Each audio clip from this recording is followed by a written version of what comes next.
नमस्कार. तर पुन्हा एकदा तुमचं स्वागत आहे लाईफ ऑफ फ्रीडम या यूट्यूब चॅनलवरती.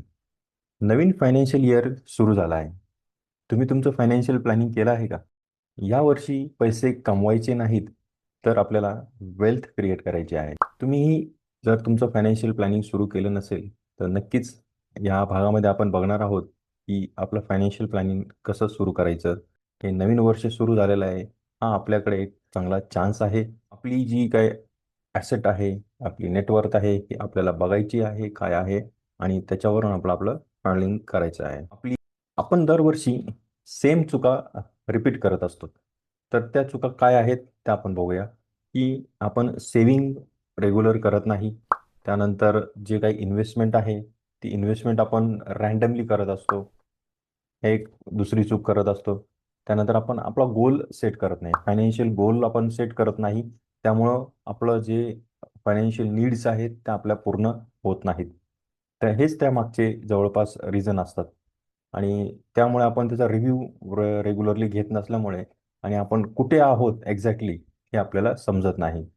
तर आपण स्टेप बाय स्टेप आपण बघणार आहोत एक्झॅक्टली आपल्याला काय करायचं आहे आणि कसं करायचं आहे. तर यामध्ये आपल्याला आपल्या फायनान्शियल पोझिशन्स आपल्याला समजून घ्यावं लागेल. एक्झॅक्टली आपल्याला आपले गोल्स काय आहेत? आपण पैसा कमवायचा कशासाठी कमवायचा आहे? तर ह्या उद्दिष्ट आपले त्यामध्ये आपण समजून घेतले पाहिजेत. शेवटपर्यंत हा भाग बघत राहा. नक्कीच तुम्हाला तुमचं फायनान्शियल प्लॅनिंग कसं करायचं हे तुम्ही शेवटपर्यंत शिकाल.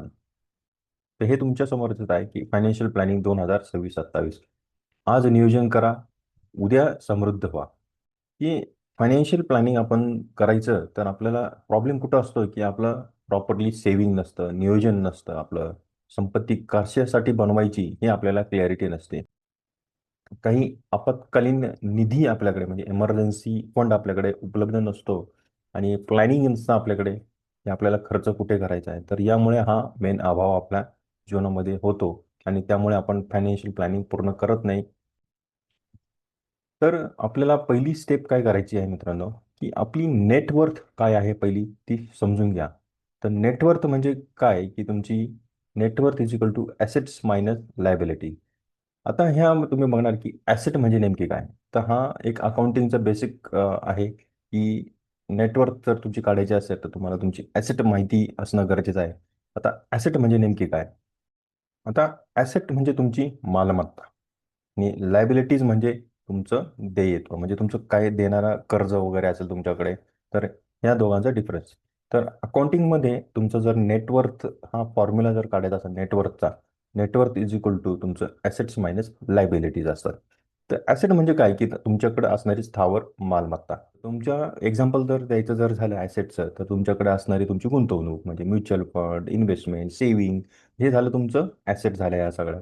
आणि तुमच्याकडे असणारी प्रॉपर्टी ही तुमची ॲसेट झाली. नंतर लायबिलिटीज म्हणजे तुम्हाला देणारे असणारे EMI, कर्ज हे झाले तुमचे तुमचे लायबिलिटीज.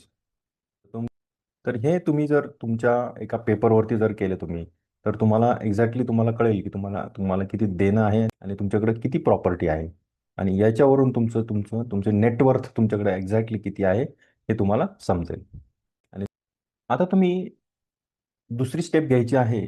ज्यावेळेस तुम्हाला तुमची नेटवर्थ कळेल तुमची एक्झॅक्टली किती आहे, तर तुम्हाला नंतर तुमचा पोर्टफोलिओ किती बनवायचा आहे, तुम्हाला करायचं आहे किती तुमची तुमची याच्यानंतर तुम्हाला जर तुमचं फायनान्शियल गोल आहे, तुमचं उद्दिष्ट किती करायचं आहे तुम्हाला. समजा सपोज तुम्हाला 20 ते 50 लाखापर्यंत जर तुमचं एखादं पोर्टफोलिओ करायचं असेल, तुमचं उद्दिष्ट असेल, तर तुम्हाला हा प्रवास कसा करायचा आहे, त्याचे गोल तुम्ही पहिल्यांदा स्पष्ट करा. आणि तो गोल हा तुम्ही सहज मिळवू शकता.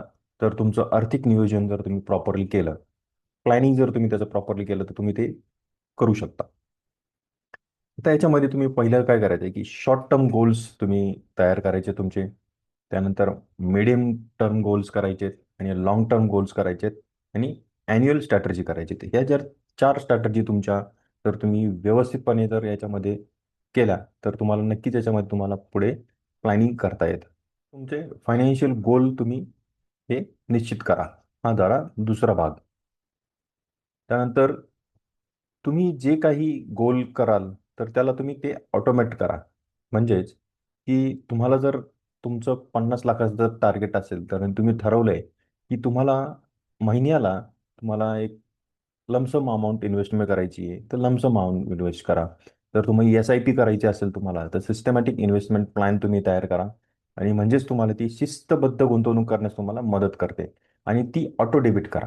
म्हणजे दर महिन्याला जर तुम्ही तुमचं एक सॅलरी म्हणा, तुमचं एखाद्या एक रक्कम यायची तारीख असेल तुमच्याकडे, तर ती तारीख फिक्स ठेवा आणि त्या तारखेला ऑटो डेबिट ठेवा.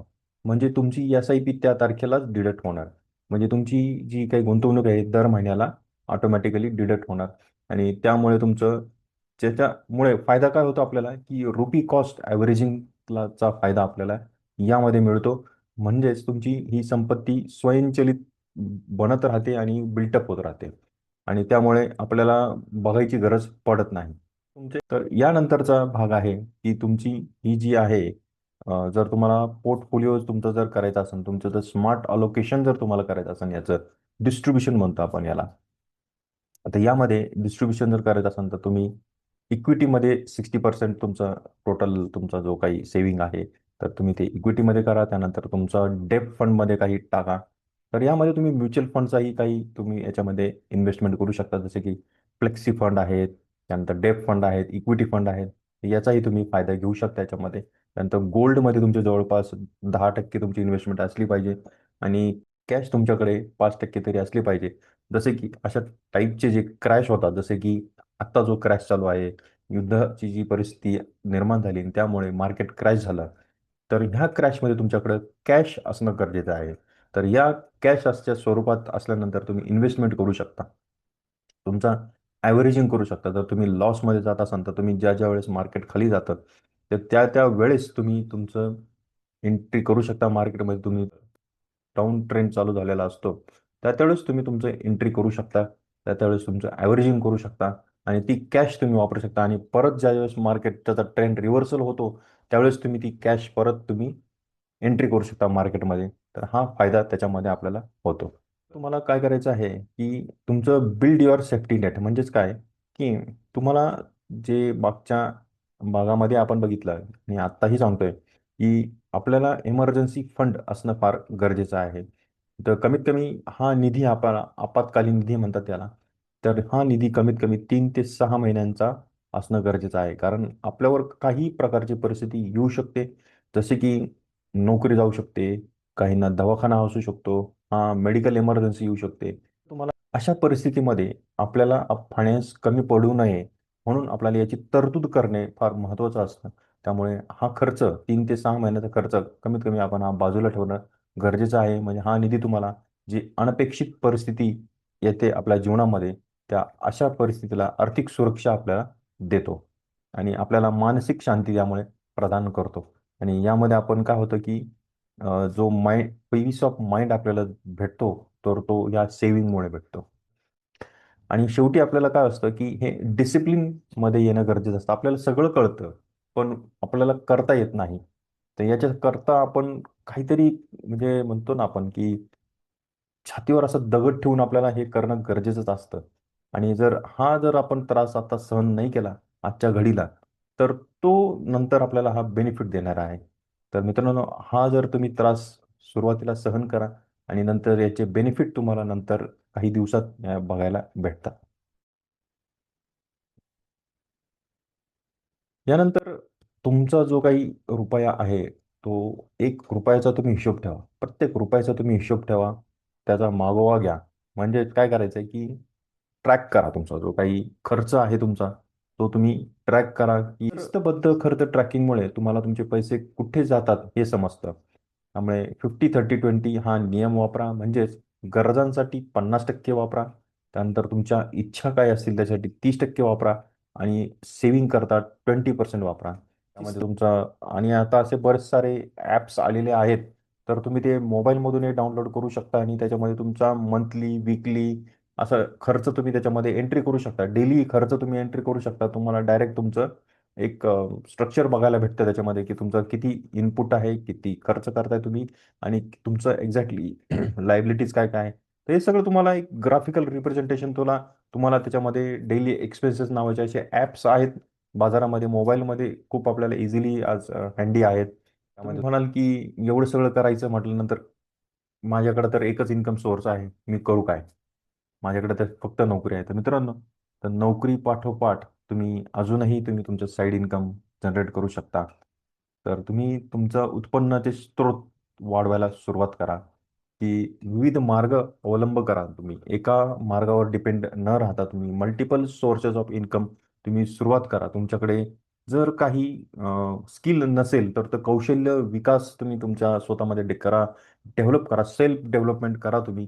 ते स्किल शिका तुमच्याकडे नसेल तर. आजकाल खूप सारे स्किल्स आलेले आहेत आणि त्या स्किल्समधून तुम्ही तुमची स्मार्ट गुंतवणूक करा आणि त्यातून करा तुम्ही आर्थिक वाढ सध्या करा. अपस्किल करा तुम्ही स्वतःला. त्यानंतर तुमचं साईड इन्कम जनरेट करा. आता तुम्ही तुमचं नोकरी करताना कुणी LIC एजंट बनतं, तर कुणी म्युच्युअल फंड डिस्ट्रीब्युटर बनतं. तर हे तुम्ही नोकरी करताना या गोष्टी करू शकतात.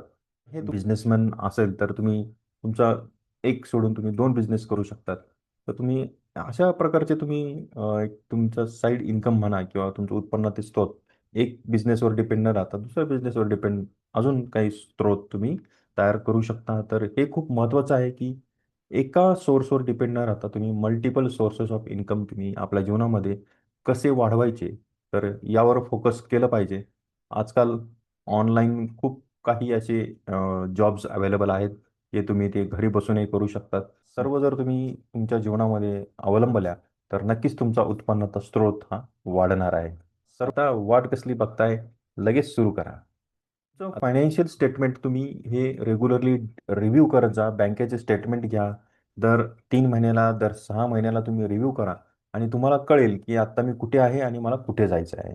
तर वर्ष संपायच्या आत ह्या गोष्टी जर केल्या, तर आपल्याला लगेच ॲक्शन घ्यायला आपण सुरुवात करू शकतो.